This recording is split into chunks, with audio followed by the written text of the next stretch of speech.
Hello বন্ধুরা, সবাইকে স্বাগত জানাই স্টাডি সাকসেস কোচিং সেন্টারে। বন্ধুরা, তোমাদের জন্য আবারও চলে এসেছি আর একটি ডাব্লিউবিপিএসসি ক্লার্কশিপ 2024-এর লাস্ট মিনিট কিছু সাজেশান জিকে কোশ্চেন নিয়ে। তোমাদের আগের অনেকগুলো জিকে ক্লাস দিয়েছি ইতিমধ্যে। তো স্ট্র্যাটেজিকের যে আমরা পার্টগুলো করেছিলাম, দুখানা ক্লাস করেছি আগে। তো এটা আমাদের 3 নম্বর ক্লাস। আজকেও কিন্তু খুবই গুরুত্বপূর্ণ 50খানা কোশ্চেন থাকবে। ঠিক আছে, একদম গুরুত্বপূর্ণ 50খানা কোশ্চেন, যেগুলো তোমাদের এই 2024-এর এক্সামে আসতে পারে, সেই রকমই কোশ্চেন। আগের যে কোশ্চেনগুলো আলোচনা করেছি, যে ক্লাসগুলো করেছি, ডব্লিউবিপিএসসি বলে যে প্লেলিস্টটা করে দিয়েছি, ওখান থেকে দেখে নেবে। এবার চলো দেখে নিই আজকের ক্লাসের প্রথম কোশ্চেন। ভারতের কোন জেলাটি আয়তনে সবচেয়ে ছোট? ভারতের কোন জেলাটি আয়তনে সবচেয়ে ছোট? তো এখানে সঠিক অ্যান্সার হয়ে যাবে অপশান নাম্বার এ, মাহে। মাহে হয়ে যাবে সঠিক অ্যান্সার।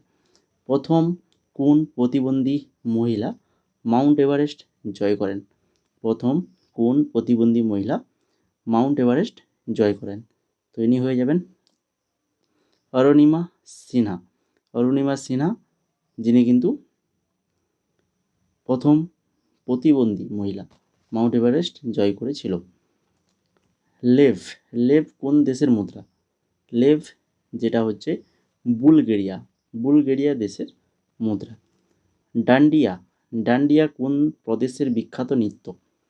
ডান্ডিয়া নৃত্য যেটা গুজরাট। গুজরাটের বিখ্যাত নৃত্য। নেপালের সর্বোচ্চ পর্বতশৃঙ্গ কোনটি? নেপালের সর্বোচ্চ পর্বতশৃঙ্গ মাউন্ট এভারেস্ট। মাউন্ট এভারেস্ট নেপালের সর্বোচ্চ পর্বতশৃঙ্গ। কামসূত্রের রচয়িতা কী? কামসূত্রের রচয়িতা হচ্ছেন বাদশায়ন। বাদশায়ন হয়ে যাবে সঠিক অ্যান্সার। বিক্রম সেট। বিক্রম সেটের একটি বিখ্যাত ইংরেজি গ্রন্থের নাম কি? বিক্রম সেটের একটি বিখ্যাত ইংরেজি গ্রন্থের নাম কি? সঠিক অ্যান্সার কি না, এ সুটেবল বয়। খুবই ইম্পর্টেন্ট, বারবার এমটিএসের ক্লাসে আলোচনা করেছি তোমাদের। বিক্রম সেটের বিখ্যাত ইংরেজি গ্রন্থ এ সুটেবল বয়। কত সালে সাহিত্য একাডেমি স্থাপিত হয়? সাহিত্য একাডেমি এটা কত সালে স্থাপিত হয়েছিল? এটা স্থাপিত হয়েছিল 1954 সালে। 1954 সালে। জয় জয়ন্তী রাগ। জয় জয়ন্তী রাগ কোন সময় গাওয়া হয়? সকাল, দুপুর, বিকেল না রাতে? এটা গাওয়া হয় রাতে। রাতে গাওয়া হয় জয় জয়ন্তী রাগ। মানসবাদীর কথা কে প্রচলন করেন? মানসবাদী। মানসবাদীর কথা, এই যে কথাটি, এই কথাটি প্রচলন করেন কে? না হচ্ছে আকবর। আকবর প্রচলন করেন। তারপরে দেখো 11 নম্বর কোশ্চেন। আশাপূর্ণা দেবী। আশাপূর্ণা দেবী কবে জ্ঞানপীঠ পুরস্কার পান? এই ধরনের কোশ্চেনও কিন্তু আসার চান্স রয়েছে। তো এটা সঠিক অ্যান্সার হবে 1976। 1976 সালে জ্ঞানপীঠ পুরস্কার পান। লোকহিতবাদী কার ছদ্মনাম? ছদ্মনাম থেকে কোশ্চেন কিন্তু আসে। তো লোকহিতবাদী কার ছদ্মনাম? না, এটা হচ্ছে গোপাল হরি দেশমুখ। গোপাল হরি দেশমুখের ছদ্মনাম। যদি তোমাদের ক্লাসটা ভালো লেগে থাকে তো অবশ্যই ক্লাসটা লাইক করে দাও। তোমরা যারা দেখছো, যদি ভালো লাগছে, যদি ক্লাসটা তোমাদের ভালো লেগে থাকে তো অবশ্যই লাইক কমেন্ট অবশ্যই করবে, এবং পারলে বন্ধুদের মাঝে শেয়ার করবে। তোমাদের যে বন্ধুগুলো এই ক্লার্কশিপের এক্সাম দেবে বা যে কোনো কম্পিটিটিভ পরীক্ষা দেওয়ার জন্য প্রস্তুতি নিচ্ছে, তো অবশ্যই তাদের মধ্যে এই ক্লাসগুলো কিন্তু শেয়ার করবে। খুবই ইম্পর্ট্যান্ট ক্লাস, জিকে ক্লাস। 13 নম্বর কোশ্চেন দেখো। ভারতের সাহিত্য জগতের সর্বশ্রেষ্ঠ সম্মান, সাহিত্য জগতের কথা বলছে, তো সাহিত্য জগতের সর্বশ্রেষ্ঠ সম্মান কোনটা? না, সেটা হচ্ছে জ্ঞানপীঠ। জ্ঞানপীঠ পুরস্কার। মহাকাশ থেকে পৃথিবীতে পতিত বস্তু, মহাকাশ থেকে পৃথিবীতে আসে, ধূমকেতু, উল্কা, পাথর না হচ্ছে কোনোটাই নয়? তো যেটা হয়ে যাবে সঠিক অ্যান্সার সেটা হচ্ছে উল্কা। তারপরে মহাবীর। মহাবীর কার নিকট সন্ন্যাস ধর্ম গ্রহণ করেন? মহাবীর কার নিকট সন্ন্যাস ধর্ম গ্রহণ করেন? সঠিক অ্যান্সার হয়ে যাবে গোসাল। গোসালের কাছে কিন্তু সন্ন্যাস ধর্ম গ্রহণ করেছিল। পৃথিবীর কসাইখানা নামে পরিচিত কোন স্থান? পৃথিবীর কসাইখানা বলা হয় কোন স্থানকে? না হচ্ছে শিকাগো। শিকাগোকে বলা হয়। মুখ্যমন্ত্রীকে নিয়োগ করেন কে? মুখ্যমন্ত্রীকে কে নিয়োগ করেন? না হচ্ছে যিনি রাজ্যপাল থাকেন, সেই রাজ্যপালই কিন্তু নিয়োগ করেন। তারপরে আকবর আমলে অর্থমন্ত্রীকে কি বলা হতো? আকবরের আমলে যে অর্থমন্ত্রী কে কি বলা হতো? না হচ্ছে ভকিল, ভকিল বলা হতো। ময়ূর সিংহাসন কার জন্য নির্মিত হয়েছিল? ময়ূর সিংহাসন শাহজাহান, শাহজাহানের জন্য কিন্তু নির্মিত হয়েছিল ময়ূর সিংহাসন। রাষ্ট্রপতি দ্বারা নিযুক্ত পঞ্চদশ অর্থ কমিশনের প্রধান কে? রাষ্ট্রপতি দ্বারা নিযুক্ত পঞ্চদশ অর্থ কমিশনের প্রধান এন.কে. সিং। তারপরে দেখো 21 নম্বর, ভারতের অর্থনৈতিক পরিকল্পনা কোন তালিকাভুক্ত? ভারতের অর্থনৈতিক পরিকল্পনা কোন তালিকাভুক্ত? যৌথ তালিকাভুক্ত। সংবিধান রচনার খসড়া সমিতির সভাপতি কে ছিলেন? সংবিধান রচনার খসড়া সমিতির সভাপতি ডক্টর বি আর আম্বেদকর। অপশন নাম্বার বি সঠিক অ্যান্সার। কত সালে সংবিধানের 42তম সংশোধন গৃহীত হয়? 42তম সংশোধনী কিন্তু প্রত্যেকটা এক্সামের জন্যই ইম্পর্ট্যান্ট, ভালো করে জেনে রাখো সালটা। সেটা হচ্ছে 1976 সালে। বিমার ক্ষেত্রে বিদেশি বিনিয়োগের হার কত করা হয়েছে? বিমার ক্ষেত্রে বিদেশি বিনিয়োগ হার করা হয়েছে 49%। বর্তমানে সংবিধানে স্বীকৃত মৌলিক অধিকার কতগুলো মৌলিক অধিকার রয়েছে? ছয়খানা মৌলিক অধিকার রয়েছে। 26 নম্বর কোশ্চেন দেখো, সংসদে জিরো আওয়ার কখন শুরু হয়? জিরো আওয়ারটা শুরু হয়েছে 12টায় শুরু হয় জিরো আওয়ার। সংসদের সদস্য নয় এমন ব্যক্তি সর্বাধিক কতদিন মন্ত্রী পদে থাকতে পারবেন? সংসদের সদস্য নয় এমন ব্যক্তি সর্বাধিক, সবথেকে বেশি 6 মাস মন্ত্রী পদে থাকতে পারবেন। সাধারণ বাজেট কোন দিনে সংসদে পেশ করা হয়? সাধারণ বাজেট 1 ফেব্রুয়ারি। ভারতের রেশম শহর বলা হয় কাকে?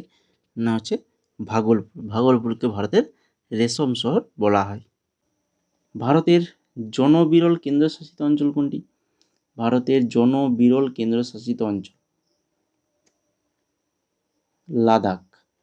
লাদাখ হয়ে যাবে সঠিক অ্যান্সার। ভারতের রাষ্ট্র ব্যবস্থা হলো, আমাদের ভারতের রাষ্ট্র ব্যবস্থা কি? এক রাষ্ট্রীয়, যুক্তরাষ্ট্রীয়, আধা সামন্ততান্ত্রিক, না উপরে কোনোটাই নয়? তো সঠিক অ্যান্সার হবে উপরের কোনোটাই নয়। আমাদের ভারতের রাষ্ট্র ব্যবস্থা হচ্ছে যুক্তরাষ্ট্রীয় প্রজাতন্ত্র গণতান্ত্রিক সংসদীয় ব্যবস্থা। যুক্তরাষ্ট্রীয় প্রজাতন্ত্র এবং গণতান্ত্রিক সংসদীয় ব্যবস্থা। দাবলিম বিমানবন্দরে কোথায় অবস্থিত? দাবলিম বিমানবন্দর এটা রয়েছে গোয়াতে রয়েছে। মেঘালয়ের পাহাড়গুলি কি প্রকৃতির? না হচ্ছে ভঙ্গিল পাহাড়। ভারতের একটি আগ্নেয় দ্বীপ ভারতের একটি আগ্নেয় দ্বীপ কোনটা? না হচ্ছে নারকন্ডাম হয়ে যাবে সঠিক অ্যান্সার।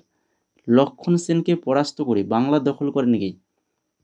লক্ষণ সেনকে পরাস্ত করে বাংলা দখল করেছিল বখতিয়ার খলজি। শিলভদ্র কোন বিশ্ববিদ্যালয়ের অধ্যাপক ছিলেন?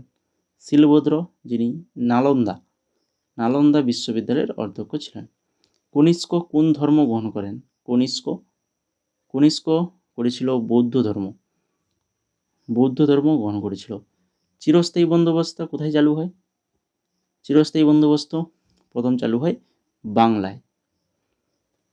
সত্যমেব জয়তে কথাটি উল্লেখ আছে, সত্যমেব জয়তে কথাটির উল্লেখ রয়েছে মুন্ডক উপনিষদে। কোথায় রয়েছে? মুন্ডক উপনিষদ। কটক শহরে অবস্থিত গবেষণাগারটি কি বিষয়ে গবেষণা হয়? কটকে যে গবেষণা কেন্দ্রটা রয়েছে, যেটা একটা ধান গবেষণা কেন্দ্র। ভারত ও মায়ানমারের মধ্যে ড্যাশ পর্বতশ্রেণী অবস্থান করে? ভারত এবং মায়ানমার, যার মধ্যে লুসাই পর্বতশ্রেণী অবস্থান করছে। গান্ধার শিল্পীশৈল কার সাথে যুক্ত? গান্ধার শিল্পীশৈল কনিষ্কর সাথে যুক্ত।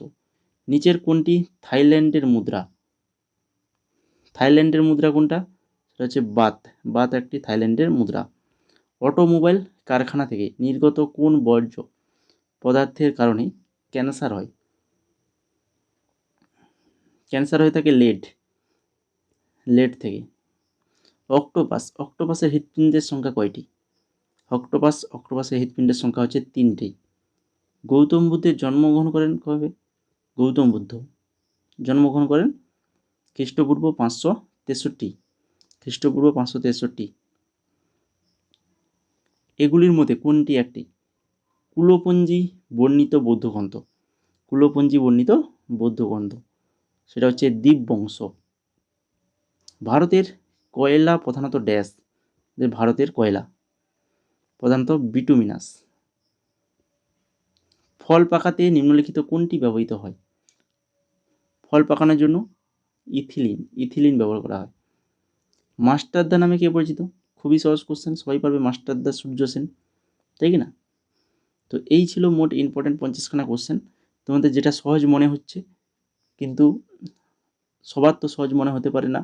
অনেক কিছু কোশ্চেন আছে যারা জানা থাকা সত্ত্বেও কিন্তু পরীক্ষায় ভুল করে দিয়ে আসি, বা কোশ্চেন যে পরীক্ষায় সব কোশ্চেনই কঠিন থাকবে এমন কোনো কথা নেই। ঠিক আছে, পরীক্ষা তোমাদের কোশ্চেন সহজ কঠিন দুটো মিলিয়েই কিন্তু কোশ্চেনগুলো থাকবে। শিফট ওয়াইজ যেহেতু এক্সাম হচ্ছে, কোনো শিফটে কিছু কোশ্চেন বেশি কোশ্চেন সহজ পেতে পারো, কম কঠিন, আবার কিছুতে বেশি কঠিন থাকবে, কম সহজ থাকবে, এই রকমই কোশ্চেন হবেই, এগুলো হয়। ঠিক আছে, তো সমস্ত ধরনের সব রকমই কোশ্চেন আমাদের পড়ে যেতে হবে। লাস্ট মিনিট যে সকল কোশ্চেন ইম্পর্টেন্ট কোশ্চেন সেগুলোই ভালো করে পড়ে যেতে। তো যদি আজকে ক্লাসটা ভালো লেগে থাকে তো অবশ্যই ক্লাসটা লাইক করো, বন্ধুদের শেয়ার করো। চ্যানেল নতুন হয়ে থাকলে অবশ্যই চ্যানেলটিকে সাবস্ক্রাইব করে বেল আইকনে ক্লিক করে রাখো। এই ধরনের গুরুত্বপূর্ণ ক্লাস অবশ্যই পাবে, এবং তারই সঙ্গে আমাদের টেলিগ্রাম চ্যানেল এবং হোয়াটসঅ্যাপ চ্যানেল দুটো লিঙ্কই ডেসক্রিপশানে পেয়ে যাবে। সেখান থেকে দুটো চ্যানেলে জয়েন করে যাবে। জয়েন করলে তোমরা এক্সাম রিলেটেড যা কিছু আপডেট সমস্ত কিছু পেয়ে যাবে আমাদের টেলিগ্রাম চ্যানেলে, এবং এই ক্লাসের পিডিএফ যেটা মূল, এই ক্লাসের তোমরা পিডিএফ ফ্রিতে পেয়ে যাবে, বা আগের যে ক্লাসগুলো করেছি তার পিডিএফ আমরা টেলিগ্রামে দিয়ে দিয়েছি, সেখান থেকে কালেক্ট করো। আর এই ক্লাসের পিডিএফটাও আমি টেলিগ্রামে দিয়ে দেবো, তো অবশ্যই টেলিগ্রামে জয়েন করে যাও।